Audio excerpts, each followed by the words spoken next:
आज हम विलियन लेसन जो है, जो कि 12th का चैप्टर 2 है, उसके बारे में बात करेंगे, उसकी चर्चा करेंगे, उससे संबंधित पढ़ाई करेंगे। तो विलियन सभी आप लोग जानते हो, दो पदार्थों का सममांग मिश्रण होता है, जिसमें से एक पदार्थ जो होता है वो विलायक कहलाता है और दूसरा जो पदार्थ होता है वो विलेय कहलाता है। तो इसकी विभिन्न जो प्रॉपर्टीज हैं, उन प्रॉपर्टीज के बारे में हम लोग आज चर्चा करेंगे यहाँ पर। तो मैं सबसे पहले आप लोगों को बताता हूं नॉर्मलता,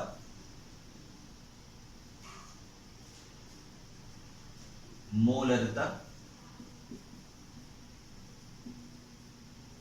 और मोललता।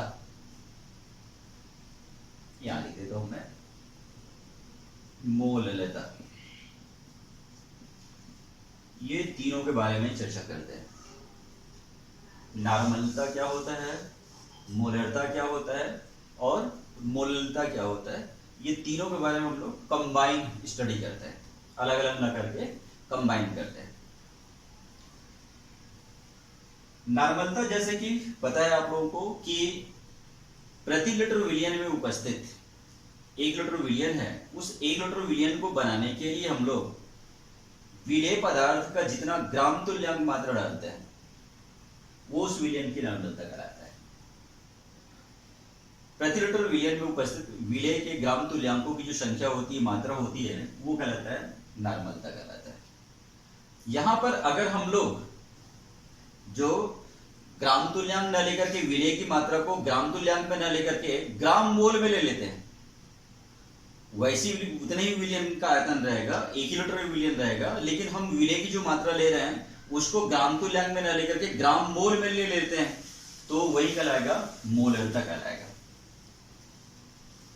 प्रति लीटर विलियन में उपस्थित विलेय के ग्राम मोलों की संख्या, ये ग्राम तुल्यांकों की संख्या होता है और ये ग्राम मोलों की संख्या होता है। एक वर्ड का अंतर है। विलेय की मात्रा को ग्राम तुल्यांक में लेंगे तो वो नॉर्मलता हो जाएगा, और विलेय की मात्रा को ग्राम मोल में ले लेंगे तो वही मोलरता हो जाएगा। और सेम जो मोलरता होती है उसमें अगर हम लोग विलियन को 1 लीटर न लेकर के विलायक को 1 किलोग्राम ले लेते हैं, 1000 ग्राम ले लेते हैं, तो उस 1000 ग्राम विलायक में या प्रति किलोग्राम विलायक में उपस्थित होने वाले विलेय की ग्राम मोलों की संख्या मोलरता हो जाएगी। यहां पे दोनों में मोलरता और मोललता दोनों में विलेय को लेना है, हम लोगों को ग्राम मोलों की संख्या लेना है, विलेय की ग्राम मोलों की संख्या लेना है। अंतर क्या हुआ, यहां पर क्या हो रहा है, इसमें विलियन जो है वो 1 लीटर में होना चाहिए और यहां होना चाहिए विलायक जो है वो 1 किलोग्राम होना चाहिए।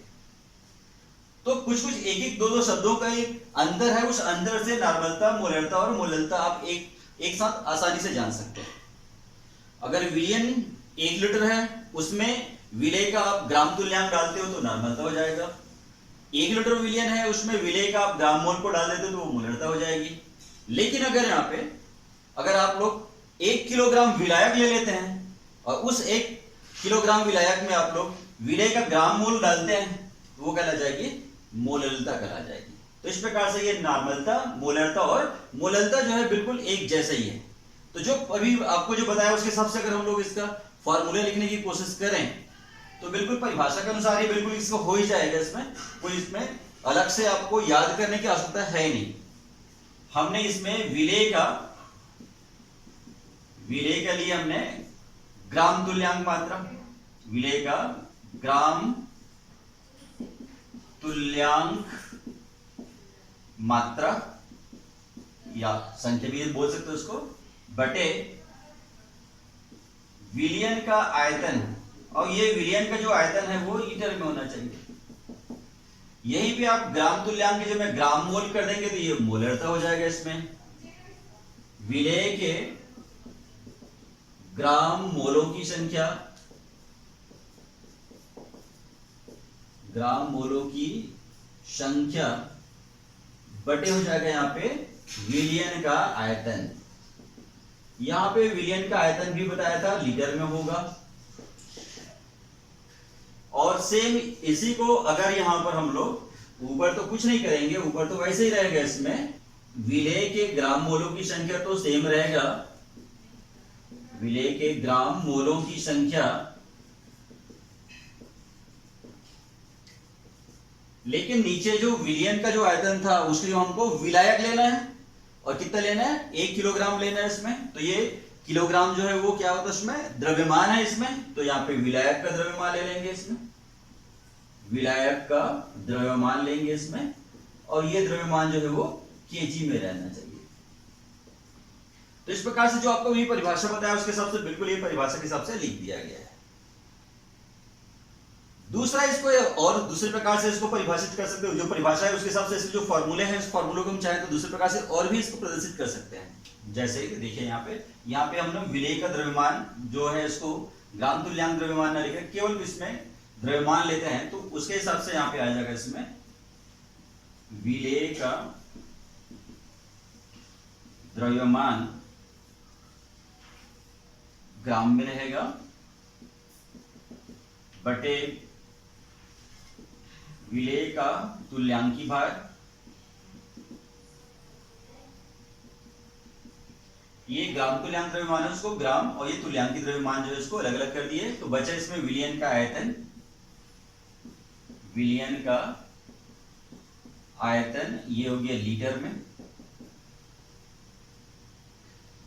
तो जिस प्रकार से इसमें मैंने यहाँ पे विलेय के ग्राम तुल्यांक को, जो ग्राम तुल्यांक द्रव्यमान है उसको द्रव्यमान बटे होता है तुल्यांकी भार, ग्राम तुल्यांक के बराबर में हो गया यहाँ पे द्रव्यमान बटे हो गया तुल्यांकी भार। तो ये मैंने इसको ग्राम तुल्यांक को यहाँ पे तोड़ा। सेम उसी प्रकार से यहाँ पे हम लोग मोलों की संख्या को तोड़ते हैं।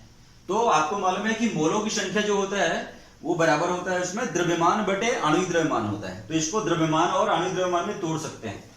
तो इसके हिसाब से यहां पर हो गया, इसमें जो सूत्र होगा ये, इसको मोलों की संख्या उसको द्रव्यमान बटे आणविक द्रव्यमान में हम लोग उसको विभक्त कर देंगे। तो विलेय का द्रव्यमान बटे विलेय का आणविक द्रव्यमान,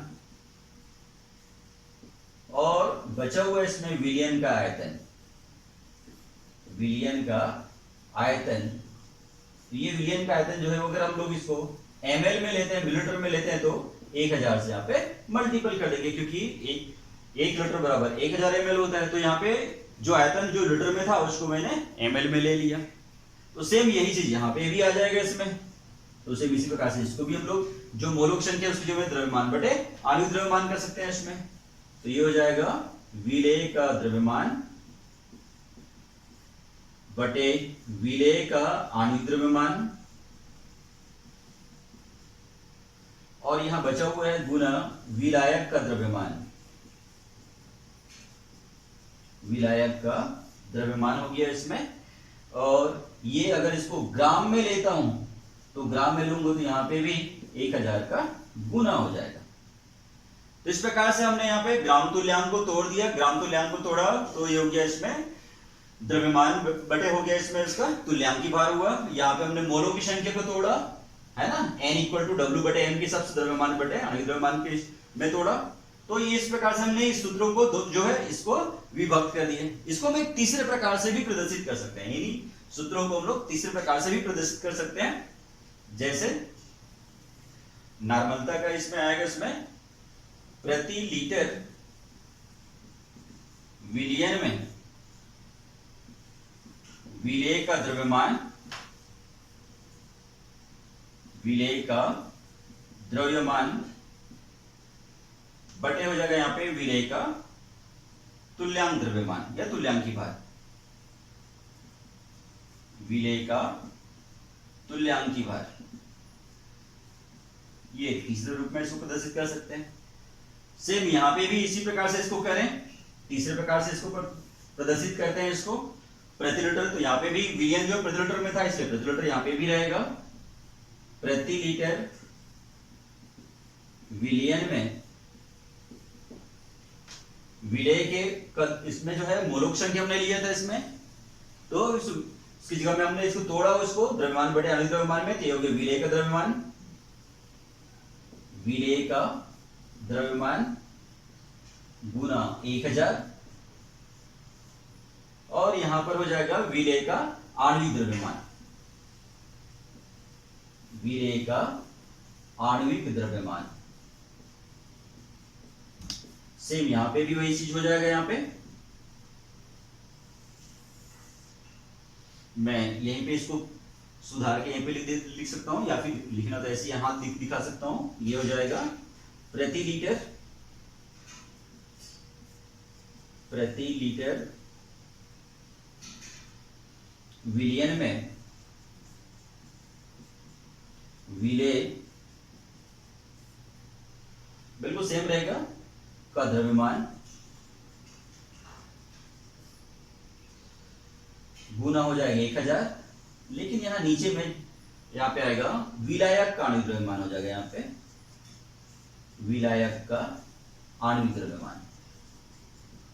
तो इस प्रकार से ये सूत्रों को मैंने 3 अलग अलग प्रकार से, नॉर्मलता के सूत्र को 3 प्रकार से प्रदर्शित किया मैंने, मोलरता के सूत्र को 3 प्रकार से प्रदर्शित किया, और मोलरता के सूत्र को मैं 3 प्रकार से प्रदर्शित किया।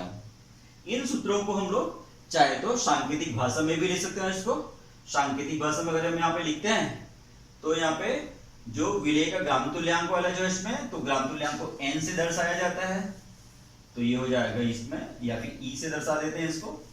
देखिए तो ये हो जाएगा e और आयतन हो गया v। तो इस प्रकार से यहाँ पे नॉर्मलता n इक्वल टू हो गया इसमें e बाई v हो जाएगा। यहाँ पे नॉर्मलता को n से दर्शाए थे, तो इसमें ग्राम तुल्यांक को e से दर्शाया जाता है, आयतन हो गया v हो गया। यहाँ पर अगर मान के चलिए आप आयतन को ml में लेते हो तो ml में लेते हो तो 1000 से गुना हो जाएगा, जैसे अभी बताया था आप लोगों को। उसी प्रकार से यहाँ पर हम लोग इसको सांकेतिक भाषा में दर्शाना चाहें तो देखिए,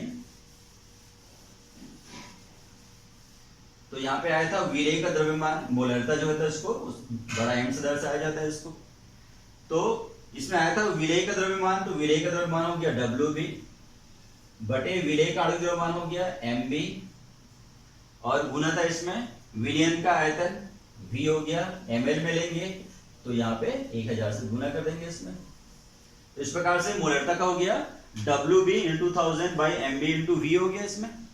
और सेम यहाँ पर इसको अगर देखें तो यही सूत्र रहेगा, सेम रहेगा, बस थोड़ा सा अंतर आएगा। V की जगह में W आता बताया था आप लोगों को। तो ये विलेय का द्रव्यमान हो गया था इसको, तो ये स्मॉल m मोलरता को, मोलरता जो था इसको स्मॉल m से प्रदर्शित करेंगे। तो विलेय का द्रव्यमान हो गया, तो ये हो गया WB इंटू हो गया ये 1000 बाई में हो गया इसमें विलेय का आणविक द्रव्यमान हो गया MB, और यहाँ पे विलायक का द्रव्यमान है तो विलायक का द्रव्यमान हो गया WA। इसमें ये ग्राम में है, ग्राम में लेने से इस प्रकार से आएगा। तो यहाँ पर जितने भी आप देख रहेंगे इसमें पूरा A जो है विलायक जो है इसको A से दर्शाया गया है, और विलेय जो है इसको B से दर्शाया गया है। जैसे यहाँ पे WB जो दिख रहा है वो विलेय का द्रव्यमान दिख रहा है, MB दिख रहा है वो विलेय का आणविक द्रव्यमान है।